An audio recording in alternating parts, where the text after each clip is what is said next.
तुम्ही काम केलेलं इरसाल या चित्रपटात राजकारण, गुन्हेगारी किंवा वस्तीमधली सत्ता संघर्ष दाखवलाय. अशा प्रकारच्या विषयावरती चित्रपट करताना प्रोडक्शन मध्ये विशेष म्हणजे काय काळजी घेतली जाते किंवा वेगळं काही लोकेशन शोधलं किंवा काही नवीन? नाही, हा थोडा कसा रियालिटीकडे जाणारा चित्रपट होता की दांडेकर पूल आणि परिसरातली जी गुन्हेगारी होती आणि विशेषतः बाल गुन्हेगारी होती त्यावर आधारित तो चित्रपट होता.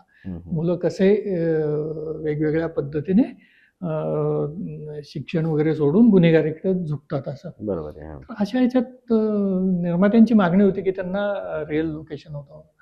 त्यांनीच ते लोकेशन शोधलं होतं. पण मग तिथे रिअल लोकेशनला आणि जिथे ही गुन्हेगारी आहे त्याच ठिकाणी त्याच पद्धतीचा चित्रपट करणं हे थोडं आव्हान असतं. बरोबर आहे. पण मग तिथले जे लीडर आहेत, सामाजिक काम करणारे लोक आहेत, नगरसेवक आहेत, ह्या सगळ्यांशी कोऑर्डिनेट करून मग ते शूटिंग करावं लागलं. बरोबर. आपला उद्देश त्यातून काहीतरी चांगलं घडवण्याचा किंवा वेगळा टच करण्याचा असतो. ते त्यांना पटवावंही लागतं की ते, आणि मग ते सुरळीत चालू होतं. आणि कसं असतं अशा ठिकाणी शूटिंग करताना कुणाला आरेला कार्य करून जमत नाही. बरोबर.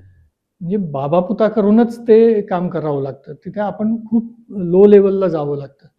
कोणी जरी ओरडला तर एक दोनदा आलं होतं ना तिथले.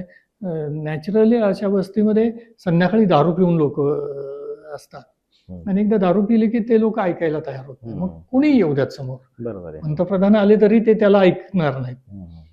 तर मग असा अनुभव आल्यावर थोडंसं त्या लोकांना सांगावं लागलं की ह्या लोकांना थोडं बाजूला ठेवा. किंवा आपल्या दिग्दर्शकांनाही सांगावं लागलं की शक्यतो संध्याकाळपर्यंत आटोपता आलं तर बघा. त्यानंतरचे काही सीन्स वगैरे त्यांनी मग शिफ्ट करून संध्याकाळपर्यंत आटोपलं.